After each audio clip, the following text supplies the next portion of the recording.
Welcome back to Echoes of Ihsan. Our listeners have been asking for a deep dive into Islamic jurisprudence, and we're thrilled to explore Sunan An-Nasa'i, Volume 5 with you. This volume's a treasure trove of insights into Islamic law and ethics. Yeah, it covers so much, everything from pledges and oaths to dietary guidelines. Even financial transactions. And the complexities of justice and retribution. It's amazing, isn't it, how these principles from centuries ago still offer guidance and wisdom for navigating the modern world. It really is.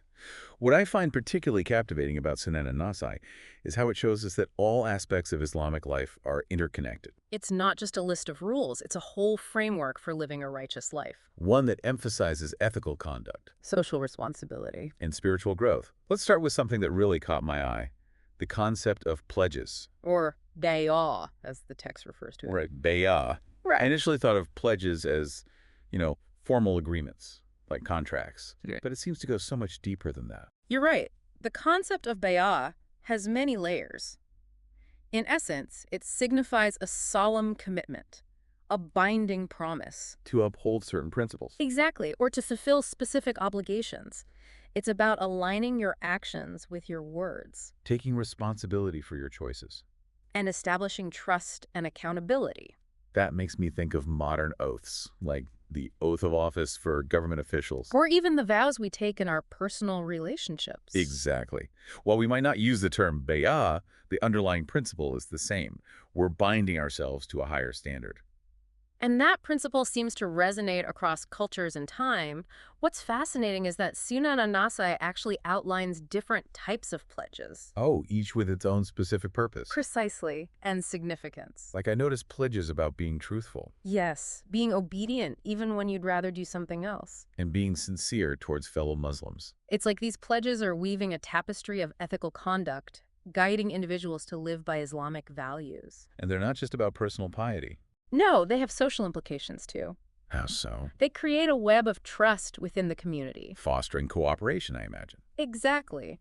And strengthening the bonds of Islamic brotherhood and sisterhood. It's almost like a ripple effect, where individual commitments contribute to the well-being of the whole society. That's a great way to put it. The concept of bay'ah goes even further, though.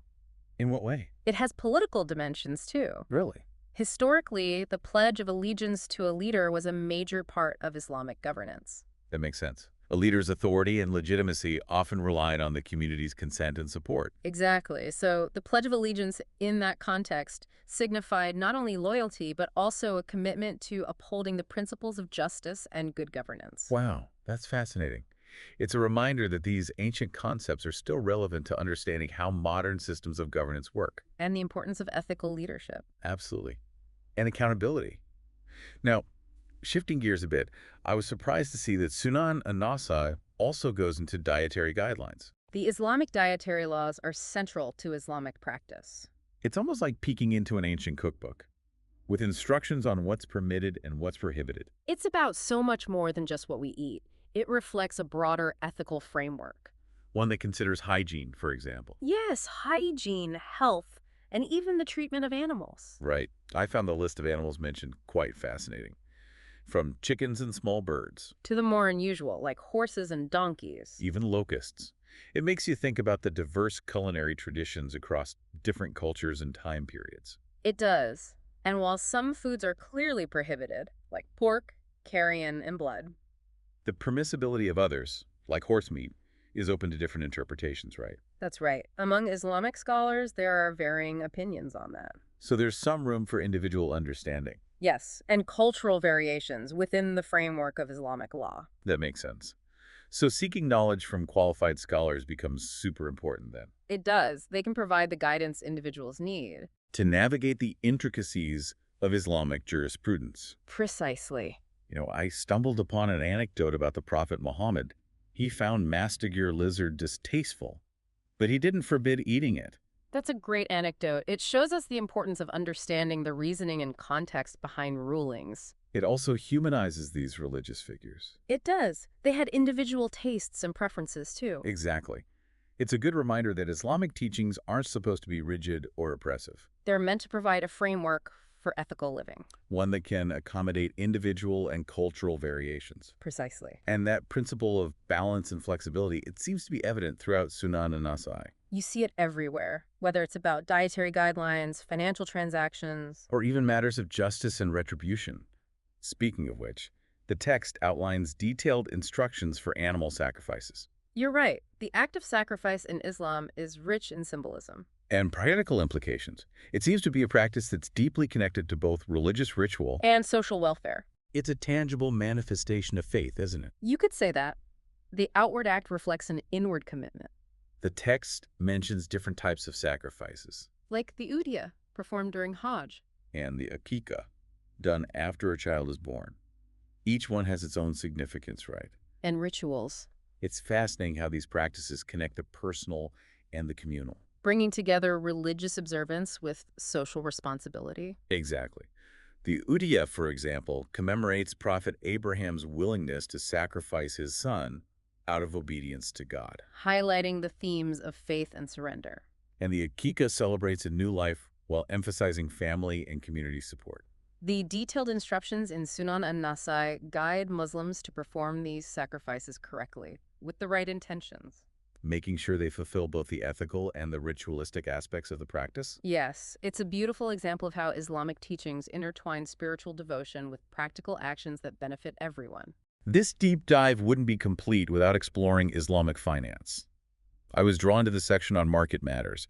It felt like a crash course in ethical business practices. That section provides amazing insights into the principles governing buying, selling, and trading in an Islamic society. It stresses honesty and fairness. And transparency in all financial dealings. I was really struck by the story about Prophet Muhammad buying a horse.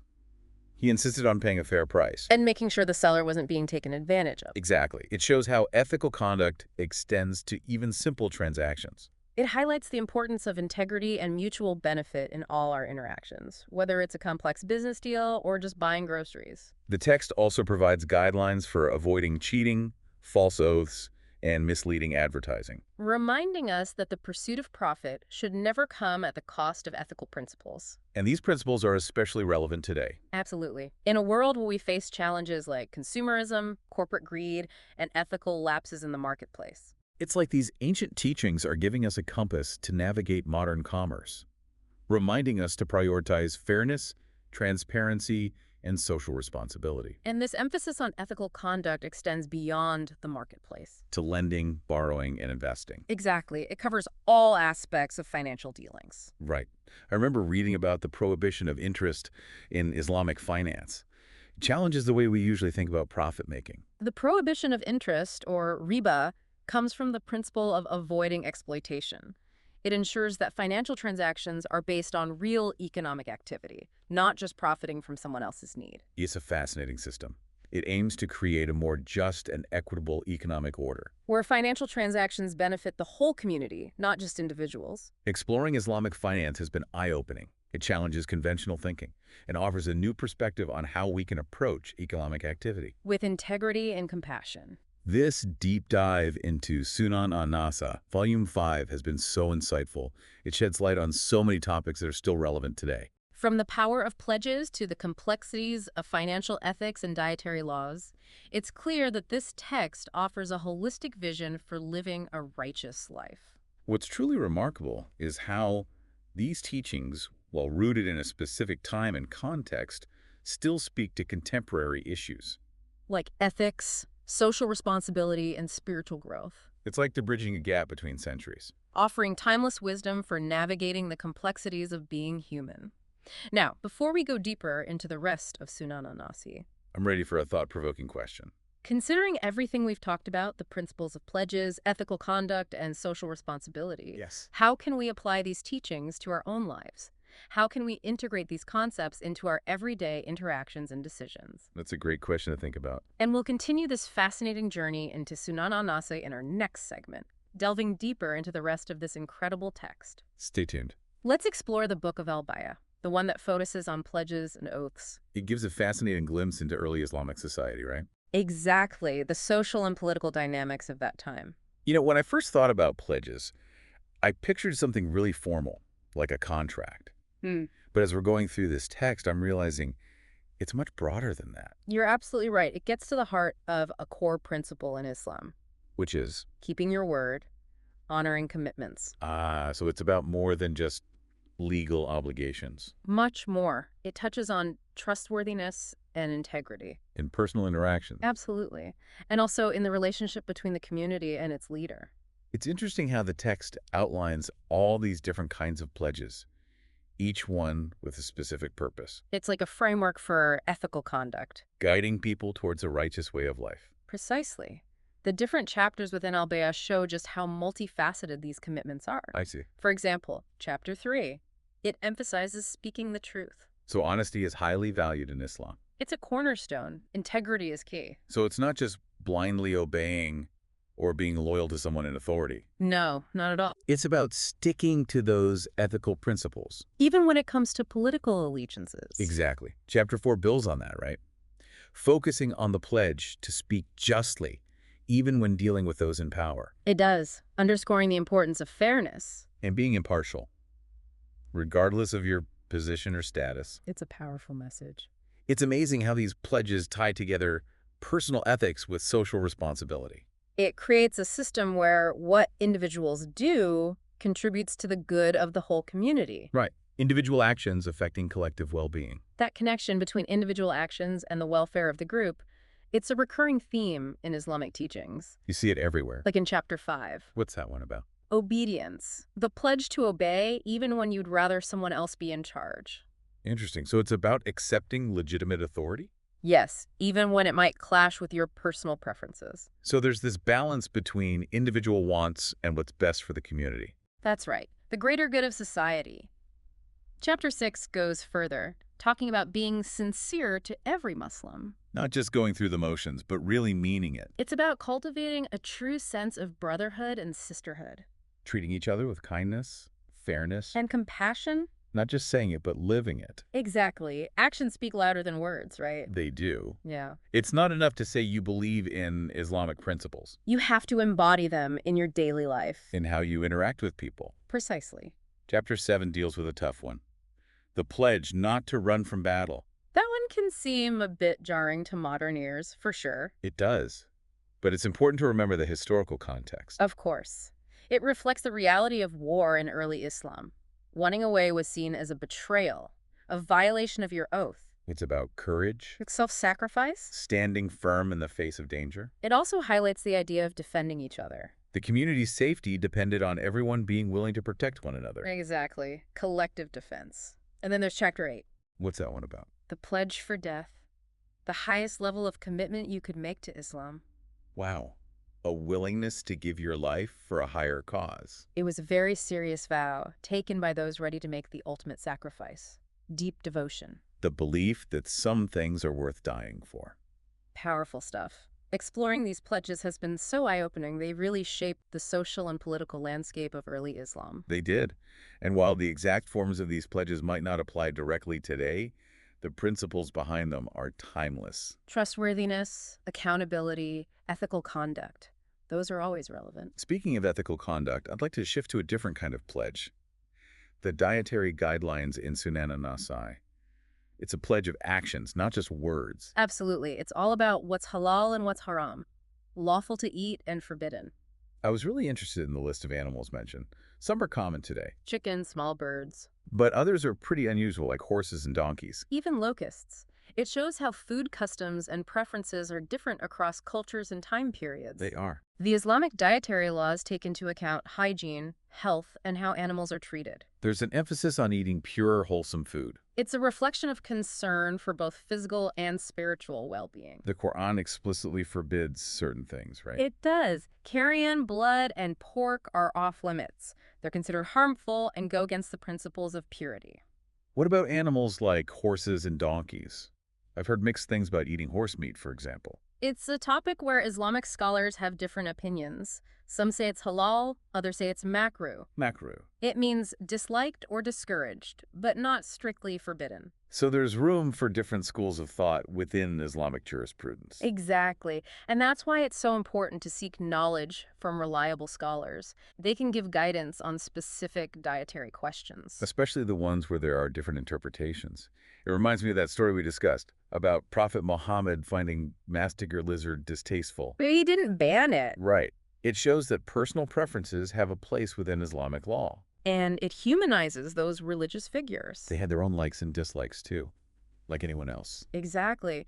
It reminds us that Islam is not about being rigid or oppressive. It's about providing that framework for ethical living with room for individual and cultural differences. Precisely. So that balance and flexibility, we see it in dietary guidelines, too. It's a thread woven throughout Islamic teachings, It guides people to make choices aligned with the spirit of the law. not just the letter of it.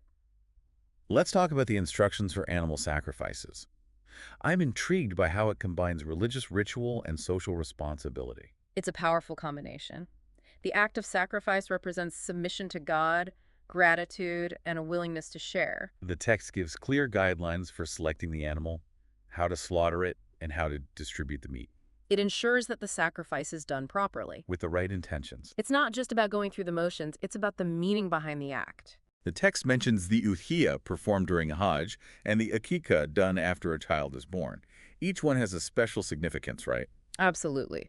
The Udhiyah commemorates Prophet Abraham's willingness to sacrifice his son out of obedience to God, a powerful testament to faith and surrender. And the akikah. It's a way of expressing thanks for the gift of a new life, seeking blessings for the child's future.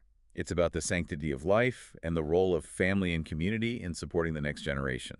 Those detailed instructions in Sunan An-Nasa'i show how much emphasis is placed on both the ritual and the ethical side of these practices. Doing it right, with the right heart, and making sure it benefits everyone, not just the individual. A great example of how Islamic teachings connect spiritual devotion with practical actions that help society as a whole. It's fascinating. Now let's shift to a completely different but equally important area, financial transactions. This is especially relevant today, in a world consumed by consumerism and the pursuit of financial success. It is. Sunan An-Nasa'i offers a really different perspective. One that emphasizes ethical conduct and social responsibility in all your financial dealings. The section on market matters was like a crash course in Islamic finance. It covers so much ground. Avoiding cheating, being truthful in your dealings, the specifics of selling various goods and services.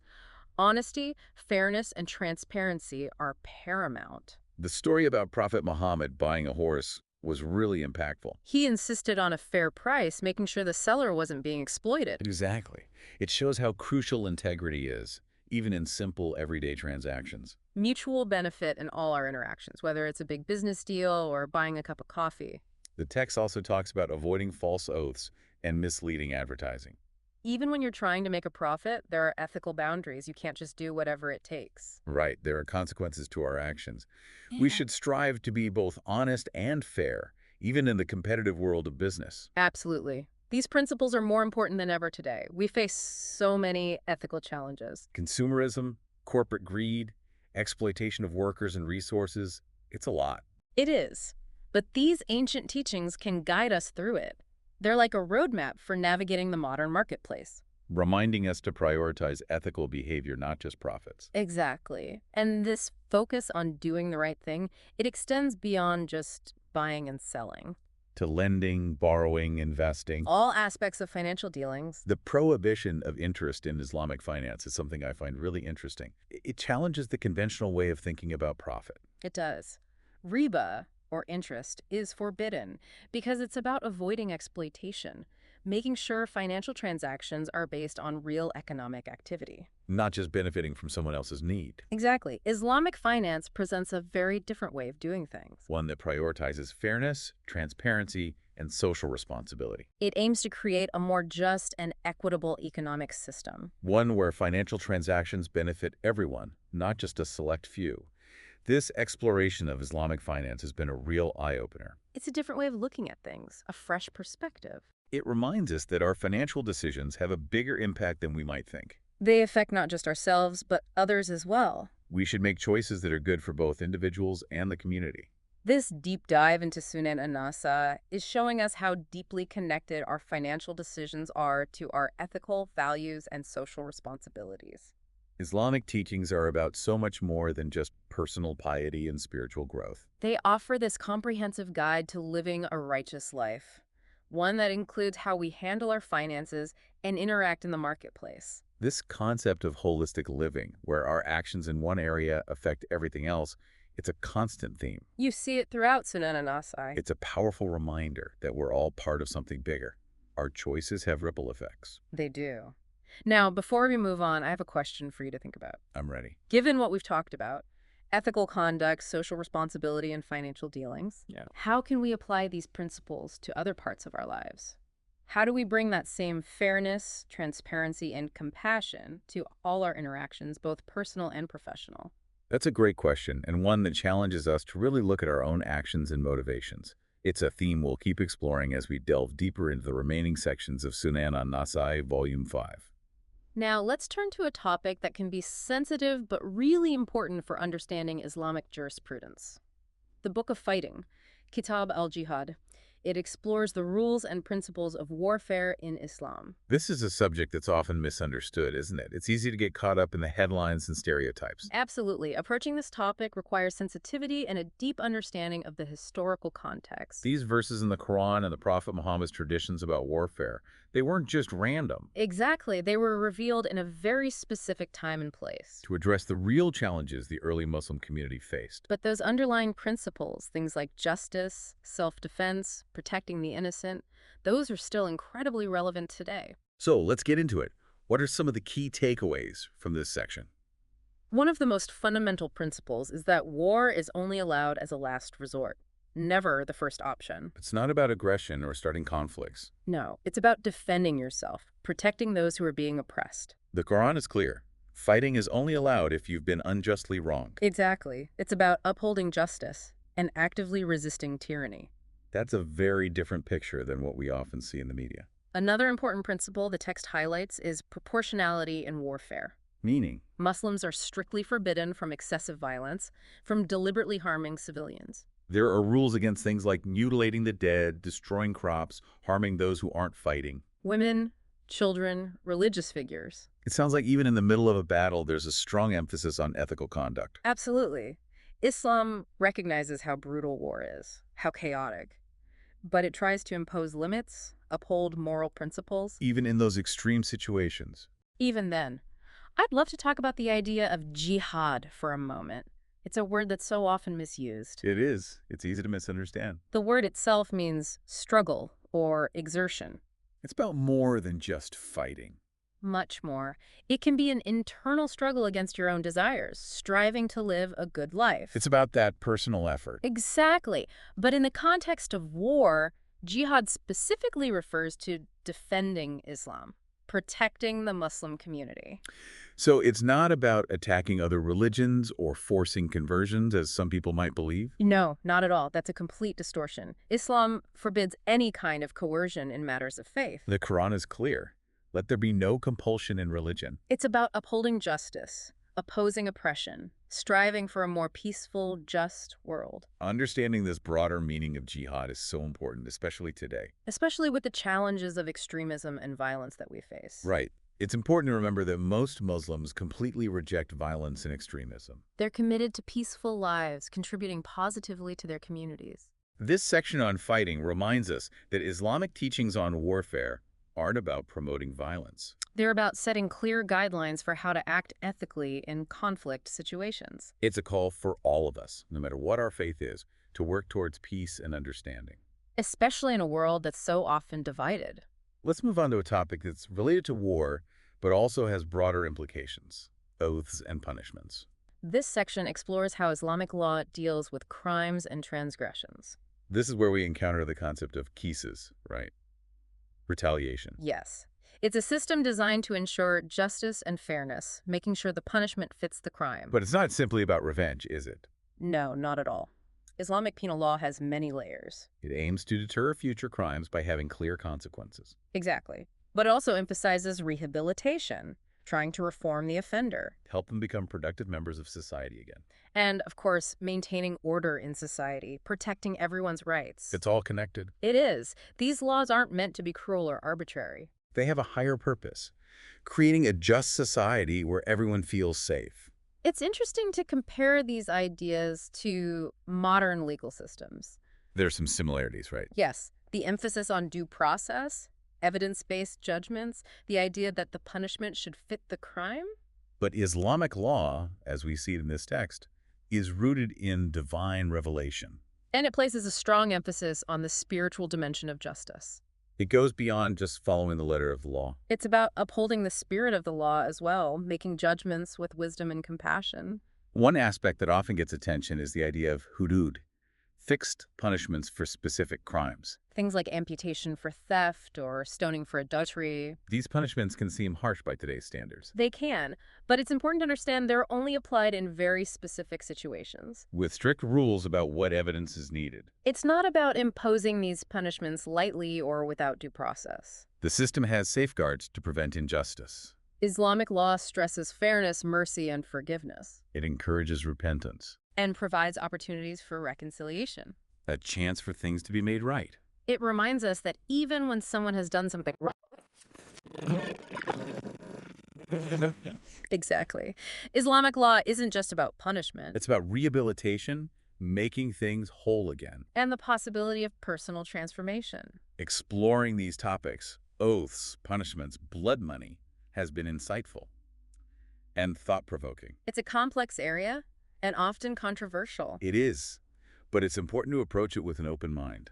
Try to understand the principles behind it and the historical context. This entire deep dive into Sunan An-Nasa'i, Volume 5, has been incredible. They've covered so much. Pledges, dietary guidelines, sacrifices, financial transactions, the laws of war, the principles of justice. Islamic jurisprudence offers such a comprehensive framework for living a righteous life.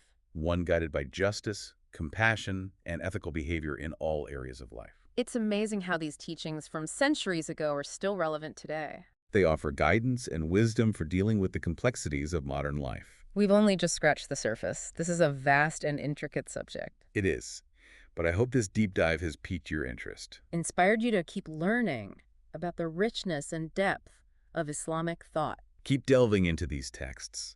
Seek out knowledge from scholars. Reflect on how these teachings can impact your own life, how they can shape how you interact with the world.